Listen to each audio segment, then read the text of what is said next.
ni. Cepat Danish, kan lambatlah Mama nak pergi sambut Merdeka ni. Kan parking tak ada, dah pukul berapa dah ni? Banyak kerja nak kena buat ni ha. Baba, Maya dah mandikan Danish. Ni Maya nak siap kejap. Baba tolong ayunkan tudung Maya, Baba, baju Dennis dah siap ke? Ya, Bapa tengah siapkan lah ni. Pasal aku nak kena gosok pula baju satu family ni lah.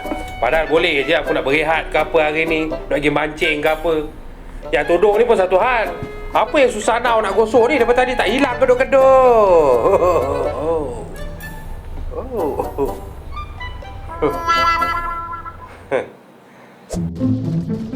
Hai kamu ni Danish.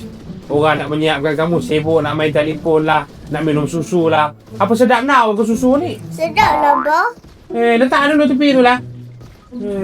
Lorat betul lah. Aku ni dah tengah semak kepala otak aku dengan mak kau tu. Baba, cepat sikit siap tu. Dah pukul berapa dah ni? Apa benda lah rumah sebelah ni? Pumpang. Mahesh. Kau ni kejap-kejap takat gambar. Kau buat apa?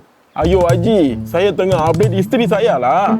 Kalau saya tak ada update dah, nanti dia jadi singa tau. Serupa itu kakak sebelah.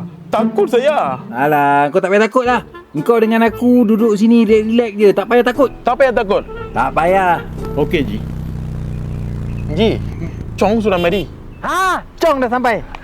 Sampai dah order aku. Dah, Pak Haji dah sampai dah. Banyak Pak Haji order hari ni. Tak apa, biar banyak. Senang buat stok. Ingat Pak Haji nak buat kenduri ni. Roti boy. Dan 2 susu coklat ni. Mula Chokomalt.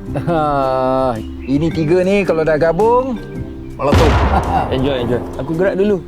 Lepaklah dulu. Kau ni kuat sangat lah buat kerja. I kan Cina. Ini ada cerita Melayu panas punya. Serius lah. Baba, dah lah tu tengok TV. Cepat. Ini aku nak cerita ni. Ni pasal jiran aku ni. Korang tahu tak? Kenapa bini si Kamal ni dia beria sangat nak tengok sambutan mereka? Kenapa? Sebab dia nak tengok Abang Bomba. Kau coa. Canggah. Ama. Bini aku sendiri cakap, bini si Kamal ni, dia excited sangat nak tengok Abang Bomba tu sebab Abang Bomba punya badan ketak-ketak. Oh, macam saya lah. Bukan. Ini petak, yang itu ketak-ketak. Oh, tak sama. Lain lah. Bang, cepatlah siap. Maya dah habis make up dah ni. Sabarlah yang. Bapa dah siap lah ni. Kau tak sabar-sabar ni.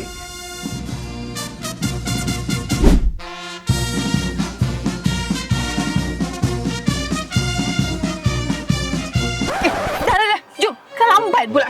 Cepat. Alamak, Bah. Kejap. Maya tertinggal kipas Maya lah. Kejap, Maya masuk ambil kejap Dia ni ada je lah. Pagi lagi kan. Mula dah ni. Kamal, marilah sini sembang kejap. Hai. Berenau berborak ni. Mengutuk aku lah tu. Tak ada. Kita orang tengah minum-minum, sembang-sembang petang-petang ni.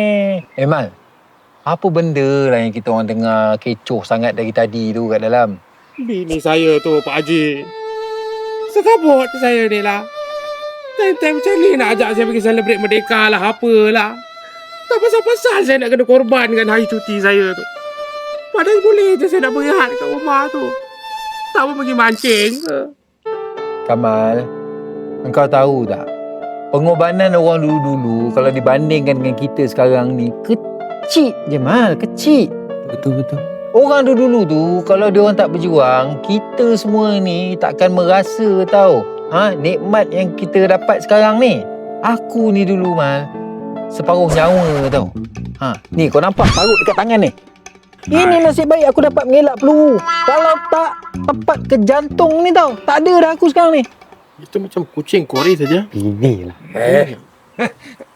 Yalah, lagipun Merdeka ni bukannya kita celebrate hari-hari kan. Setahun sekali aja. Tapi Pak Haji, hari tu bukan kata macam ni. Parut tu... Baba, apa yang dibuatkan itu? Cepatlah. Maya ni kena campur arakan. Saya minta hari dulu lah. M16 dah start tembak pula. Serak tu Tekaslah. Buat. Sabarlah. Pak Haji. Kaki spin. Baik aku sambung kerja Itulah, Haji. Tak baik tau, fitnah. Saya banyak lama duduk sini dengar cerita Haji. Tengok sudah lambat, bini pun sudah marah. Nanti balik tak tahu apa dia mau buat sama saya. Biasalah. Bye-bye. Merdeka.